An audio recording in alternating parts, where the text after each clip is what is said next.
The Archaeological Survey of India has just finished their spring excavation season. How was the DNA from the Rakagari burial discovered in the first place? The ancient Harappan city has revealed a number of exciting antiquities. Are going to show us some of the artifacts they have unearthed from this year's excavation season.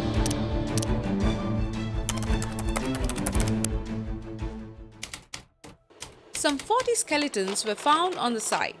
They were scientifically and very carefully unearthed by Deccan College scholars under the supervision of archaeologist Dr. Vasant Shinde. The DNA was collected from a female skeleton for a newfound advanced study of genes.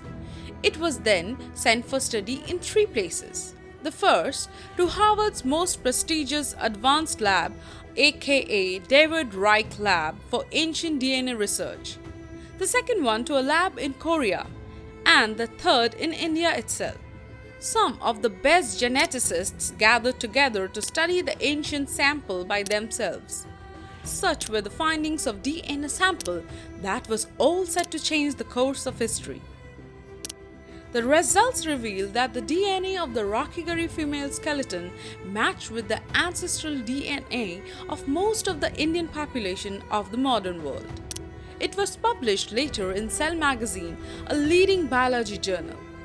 The DNA found has no trace of R1A1 or the so-called Aryan gene. So, the Indian population might not have originated from the Aryan people, but the people who lived for ages in Indus Valley civilization. So, who were these people living 5,000 years ago? What were the ancestors to the modern Indian population like? Let's dig some facts from the warehouse of Fact-Ory. Indus Valley Civilization, the cradle of Indian civilization. The civilization lasted from 3300 BCE to 1300 BCE. The mature phase lasted from 2600 BCE to 1900 BCE. It is said that the population consisted of 5 million people.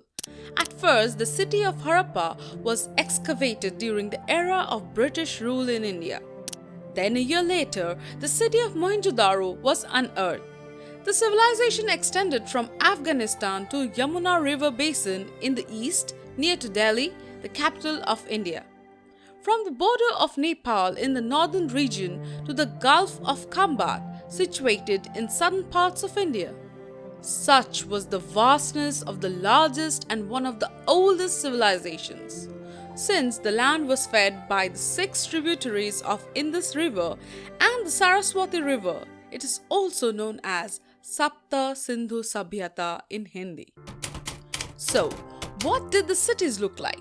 Were they developed from rural areas, or were they an epitome of urban civilization? The cities of Harappa and Mohenjo, now in Pakistan, were the 2 main cities of the civilizations. The cities built some 5,000 years ago were not only well planned but also had a covered drainage system. Most homes had a washroom with flush toilets, which is quite astonishing for an early civilization. The mention of a great bath in the citadel of Mohenjo here is very important to understand how modern their understanding of sanitization was. A great common bath of 897 square feet was discovered in Mohenjo. It had an inlet of fresh water from a well nearby. It also had an outlet in one corner of the bath that led to a high corbel drain that disgorged on the other side. Urbanization was indeed at its peak. We find that every other civilization had a king as its head, but this is the only civilization that didn't have a king or a kingdom. But people of Indus Valley were ruled by a strong, well-funded and scientific-minded central government. There are no statues or monuments found on sites of any cities or towns of Indus Valley civilization to sing of its glorious kings or kingdoms. Instead, we find citadels in Mohenjo and Harappa. 2 cities are built identically as if one is the photocopy of another. Each city has a citadel built much higher than a comparatively lower town. The citadels had granaries, barracks, furnaces, a grinding platform made of stones to grind grains, assembly halls, and big public buildings. It was even fortified, and notches were made to overlook and guard the belongings in the citadel and to protect the public building from flooding. The streets were even planned to run from east to west and north to south.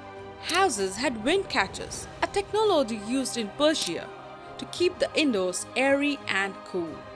This could only happen if the cities were pre-planned beforehand, and that suggests a strong, well-funded central board for governing and management. What other instances do we get to confirm that the culture was not less rich than any other noteworthy civilizations in the world? Other than these, 100 other towns were also discovered which were comparatively smaller in size. Of them, Rakhigarhi, Kalibangan, Dholavira are mention-worthy due to the artifacts found.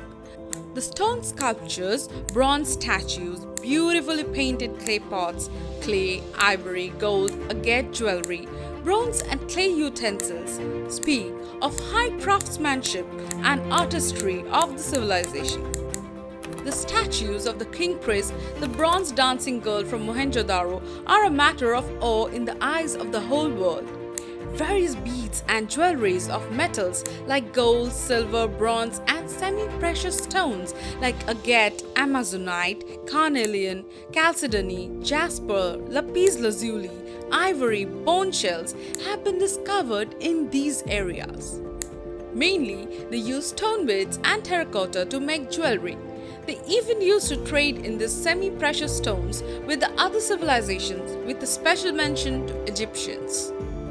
Now you can ask, how did they maintain a trade relation with the far-off lands? They owned boats. Yes, they used transportation through waterways to maintain a prospering trade relations with Mesopotamia and Egypt. Various Harappan artifacts like clay pots, terracotta utensils, fine jewelries made of lapis lazuli beads have been found in other civilizations. There are petroglyphs of Harappan or South Asian cattle, the zebu cows, in the mountain of Oman, Iran, but those cattle were not bred. This shows that the Indus Valley civilization had an extensive trade relation with the other civilizations. Whenever we trade in goods, we mark them with seals, brands, logos, and obviously wear them, right? So did the Indus Valley people. Distinct weights for weighing goods have been found throughout the sites. The awe-striking artifact which still keeps baffling the world and keeps the best brains working are the tiny seals. Each of them are engraved with an animal motif and some in the script atop the motif. It is said that those seals were most probably used to mark or label commodities. This brings us to wonder, what did the Indus script on the seals tell us? That, my friend, is still being deciphered. There is no Rosetta Stone, the stone that helped decipher the Egyptian scripts. 3 scripts were written one after the other, translating each other on that stone. It helped the deciphers a lot in understanding hieroglyphs. But unfortunately, Indus script has still not been able to decipher. Rajesh Rao, a director of the NSF Center for Neurotechnology and a prestigious professorship holder at the University of Washington in Seattle. He is working on deciphering the Indus script and has claimed that Indus script inclines towards being a linguistic script rather than being a non-linguistic sequence. So, he is on to deciphering the language so that it can speak to us and tell us stories of the ancient yet urban culture that prevailed for so many years. Next, we might ponder what happened to such great a civilization. Many old school scholars, upon lack of data, thought that a tribe known as Aryans had invaded the Indus Valley civilization, and thus the intermixing of the uncivilized Indus Valley population made the Indus people educated and civilized. It was thought that the language Sanskrit was a language of Aryans. They wrote Vedas and scriptures in Sanskrit post-Indus Valley era. Rig Veda does mention the word Arya, but the word Arya is a respectful form of address and wasn't used to describe a tribe. It was used to address a nobleman. And the studies have found that the Indus Valley civilization used a linguistic script already. So they could read and write and didn't need anyone to educate them. The recent DNA study, as we know, has hushed the claim of the Aryan invasion theory very scientifically. So the question still remains, how did the civilization get buried completely? It is now believed that the steady decline in monsoon made the riverbeds drier gradually over thousands of years, and people slowly started shifting towards the Gangetic plains to Gaur and further south towards southern India. Thus the civilization slowly dispersed from its origin, abandoning the once lively cities jostling with crowds. Though some scholars believe in the theory of massive floods washing away the Indus River basin completely, and some have come up with the theory of a nuclear blast. Well, we don't know what's the truth, but researchers are still studying the sites thoroughly so that one day the enigmatic Indus Valley civilization will speak of its grandeur and ancient history based on ancient wisdom, revealing the mysteries that still baffle us. So friends, if you like this video, please like, share and subscribe to our channel. Help us grow. If you want to know about something, please let us know in the comment section below. Let's build a world of knowledge based on facts. For facts are nothing but stories of reality. Adios.